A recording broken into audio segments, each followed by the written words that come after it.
بسم اللہ الرحمن الرحیم۔ شروع اللہ کے پاک نام سے جو بڑا مہربان نہایت رحم والا ہے۔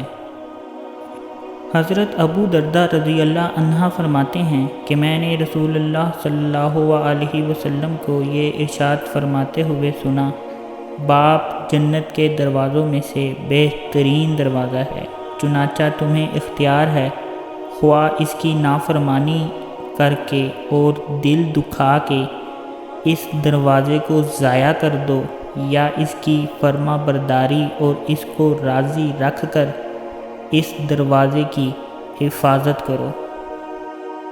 حضرت عبداللہ بن عمر رضی اللہ عنہ سے روایت ہے کہ حضور صلی اللہ علیہ وسلم نے فرمایا، رب کی خوشی والد کی خوشی میں ہے اور رب کا غصہ والد کے غصے میں ہے۔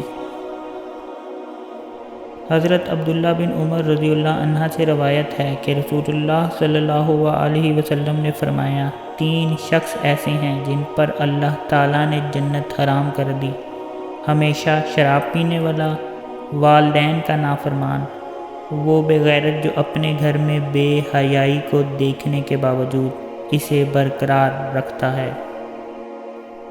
حضرت عبداللہ بن عمر رضی اللہ عنہما سے روایت ہے کہ ایک صاحب رسول اللہ صلی اللہ علیہ وسلم کی خدمت میں حاضر ہوا اور عرض کیا، یا رسول اللہ، میں نے ایک بہت بڑا گناہ کر لیا، تو کیا میری یہ توبہ قبول ہو سکتی ہے؟ آپ صلی اللہ علیہ وسلم نے فرمایا، کیا تمہاری ماں زندہ ہے؟ انہوں نے عرض کیا، نہیں۔ آپ صلی اللہ علیہ وسلم نے ارشاد فرمایا، کیا تمہاری کوئی خالہ ہیں؟ عرض کیا، جی ہاں۔ آپ صلی اللہ علیہ وسلم نے ارشاد فرمایا، یہ ان کے ساتھ اچھا سلوک کرو، اللہ تعالیٰ اس کی وجہ سے تمہاری توبہ قبول فرمائیں گے۔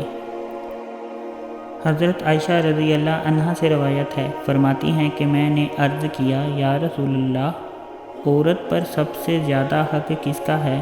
آپ صلی اللہ علیہ وسلم نے ارشاد فرمایا، اس کے شوہر کا ہے۔ میں نے دریافت کیا کہ مرد پر سب سے زیادہ حق کس کا ہے؟ آپ صلی اللہ علیہ وسلم نے ارشاد فرمایا، اس کی ماں کا۔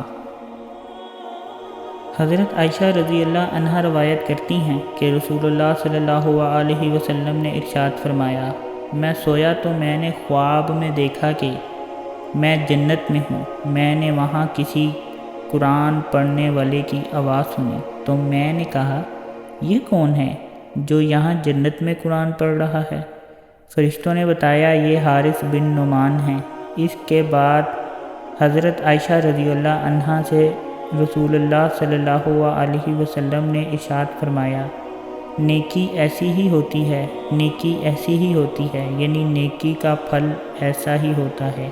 حارث بن نعمان اپنی والدہ کے ساتھ بہت ہی اچھا سلوک کرنے والے تھے۔ حضرت جابر رضی اللہ عنہ سے روایت ہے کہ رسول اللہ صلی اللہ علیہ وسلم نے ارشاد فرمایا، 3 خوبیاں جس شخص میں پائی جائیں، اللہ تعالیٰ قیامت کے دن اس کو اپنی رحمت کے سائے میں جگہ عطا فرمائیں گے اور اسے جنت میں داخل کریں گے۔ کمزوروں سے نرم برتاؤ کرنا، والدین سے مہربانی کا معاملہ کرنا اور غلام سے اچھا سلوک کرنا۔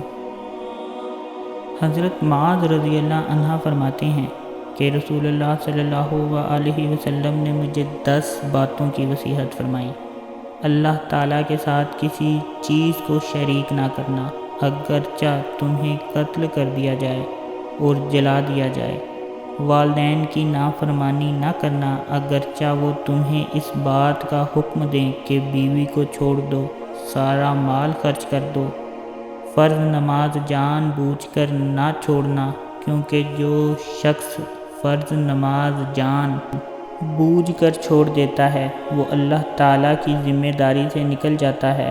شراب نہ پینا، کیونکہ یہ ہر برائی کی جڑ ہے، اللہ تعالیٰ کی ناراضگی اترتی ہے۔ میدان جنگ سے نہ بھاگنا، اگرچہ تمہارا ساتھی ہلاک ہو جائے۔ جب لوگوں میں موت وبا کی صورت میں عام ہو جائے، جیسے طاعون وغیرہ، اور تم ان میں موجود ہو تو وہاں سے نہ بھاگنا۔